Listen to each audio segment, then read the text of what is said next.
Assalamualaikum warahmatullahi wabarakatuh. Kami dari kelompok 7 akan mempresentasikan PPT dengan judul Perilaku Komunikasi Remaja Pengguna Game Online. Dengan anggota saya sendiri Dewi Sikomah Farida, Fatihah Nur Zahro, Haifa Nadia Herdiani, Madoni Zabela. Identitas artikel, judul Perilaku Komunikasi Remaja Pengguna Game Online. Jurnal Ilmu Komunikasi dan Dakwah, volume dan halaman, volume 2 nomor 1, 8 halaman 30-37, tahun penerbitan tahun 2021, penulis artikel Rifki Fauzi, asal institusi penulis Institut Agama Islam Bunga Bangsa Cirebon. Latar belakang, munculnya era teknologi digital dan informasi, terutama perkembangan media baru, memberikan kemudahan kita untuk melakukan suatu kegiatan dengan menggantungkan pada koneksi internet. Penggunaan internet yang mudah menjadi salah satu alasan kita untuk menggunakannya untuk berkomunikasi dalam lingkup online. Internet juga membantu kita untuk berkomunikasi dengan orang lain yang berbeda daerah, provinsi, bahkan negara dengan mudah dan cepat. Penggunaan internet dalam media baru menimbulkan permasalahan social isolation dan neurosis, yaitu perilaku yang salah pada penggunaan smartphone, internet, dan game online. Tujuan penelitian. Secara garis besar, penulisan dari artikel ini bertujuan untuk menerangkan tentang bagaimana perilaku komunikasi pada remaja pengguna online, serta dapat melengkapi informasi ilmiah tentang perilaku komunikasi pada remaja pengguna game online. Juga dapat memberikan manfaat pengetahuan bagi semua orang, khususnya para pengguna game online. Selanjutnya akan disampaikan oleh rekan saya, Fatihah. Dipersilahkan.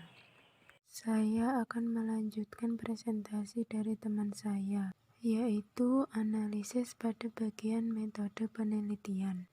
Artikel perilaku komunikasi remaja pengguna game online ini menggunakan metode penelitian deskriptif kualitatif, di mana penelitian deskriptif kualitatif bermaksud untuk memahami fenomena yang dialami serta menyajikan data naratif deskriptif.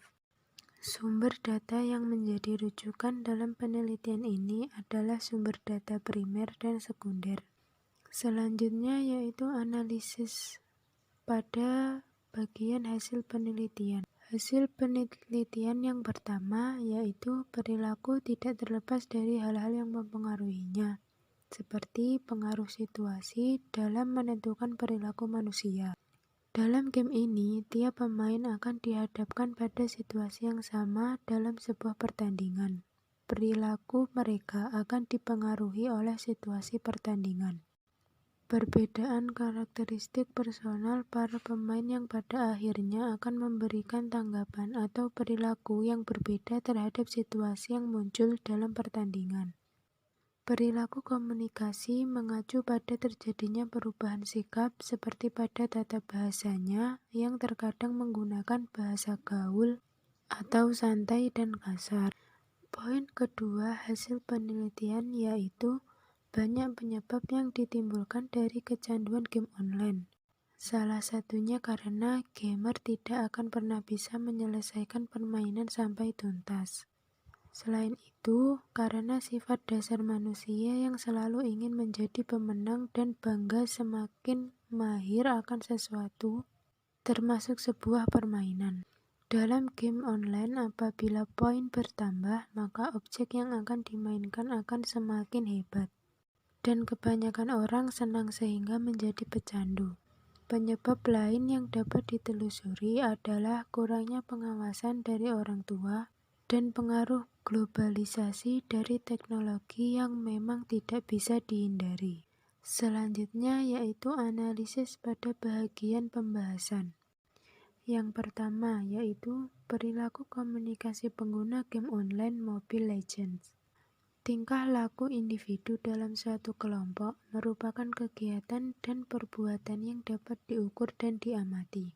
di mana perilaku komunikasi mengacu pada terjadinya perubahan sikap serta pendapat sebagai akibat dari informasi yang disampaikan dari satu individu ke individu yang lain dalam suatu kelompok sebagai identitas dalam kelompok tersebut.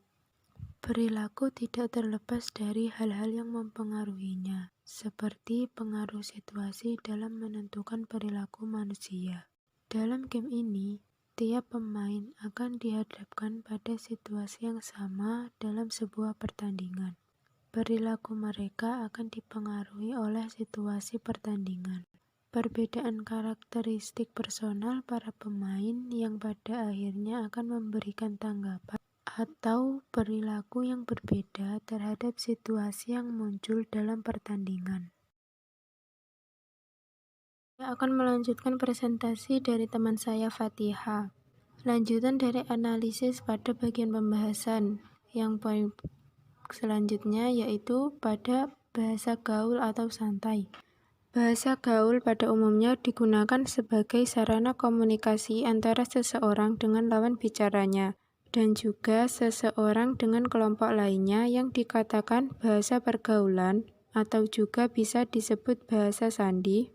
Terkadang hanya dipahami oleh kalangan tertentu dan itu bersifat sementara dan hanya berupa variasi bahasa yang penggunaannya meliputi kosakata, ungkapan, singkatan, intonasi, pelafalan, pola, serta konteks bahasa. Yang kedua yaitu bahasa kasar. Dalam perilaku komunikasi, bahasa kasar pada umumnya merupakan bahasa yang dianggap substandar dan rendah. Bahasa kasar awalnya digunakan apabila seseorang berhubungan dengan rekan-rekan atau teman karib serta dalam suasana yang sangat tidak formal. Biasanya dalam suasana yang bersifat pribadi atau bisa juga karena adanya faktor yang membuat kita tidak bisa mengontrol diri kita sendiri. Pembahasan yang kedua yaitu faktor-faktor yang mempengaruhi perilaku komunikasi remaja pengguna game online. Faktor yang pertama yaitu pada faktor internal. Yang pertama adalah keinginan yang kuat dari diri remaja untuk memperoleh nilai yang tinggi dalam game online. Rasa bosan yang dirasakan remaja ketika berada di rumah atau di sekolah, ketidakmampuan mengatur prioritas untuk mengerjakan aktivitas penting lainnya, kurangnya self-control dalam diri remaja, dan faktor eksternal, yaitu lingkungan yang kurang terkontrol, kurang memiliki hubungan sosial yang baik, game sebagai aktivitas yang menyenangkan, dan harapan orang tua yang melambung terhadap anaknya untuk mengikuti berbagai kegiatan seperti kursus-kursus atau les-les. Sehingga kebutuhan primer anak seperti kebersamaan, bermain dengan keluarga menjadi terlupakan. Selanjutnya yaitu analisis pada bagian kesimpulan, yang berisi perilaku komunikasi pengguna game online itu terjadi karena adanya faktor kebiasaan dan faktor emosional yang terjadi pada diri sendiri. Perilaku tersebut mengacu pada perubahan sikap, perilaku, dan juga perubahan dalam hal menyampaikan informasi.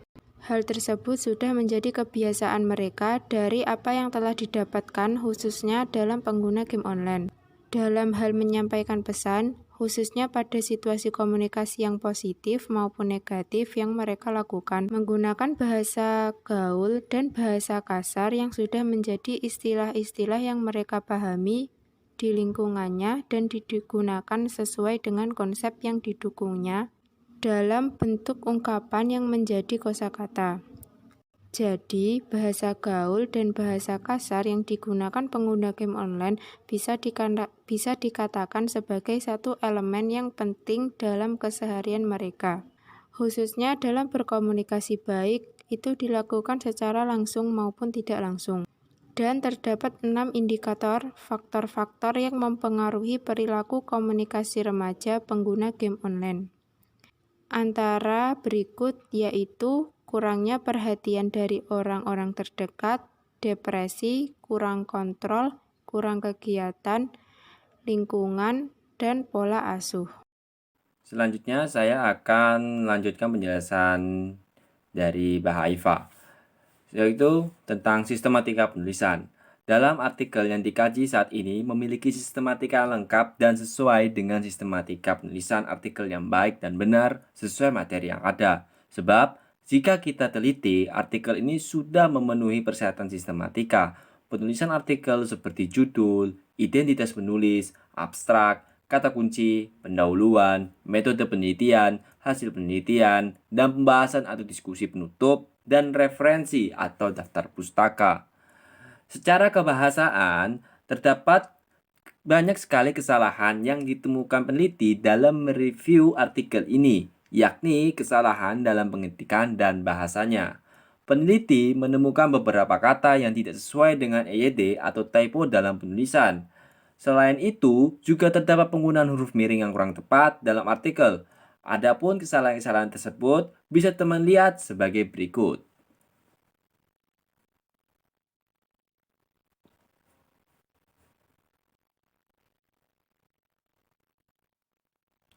Selanjutnya yaitu kesesuaian bahasa dalam sistematika penulisan artikel.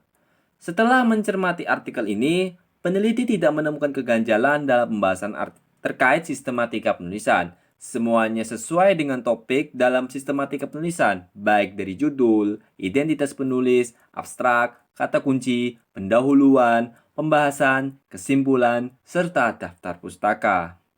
Oke teman-teman, terima kasih telah mendengarkan hasil dari penelitian kami. Mungkin jika ada kurang lebihnya, kami mohon maaf. Kami akhiri dari kelompok 7.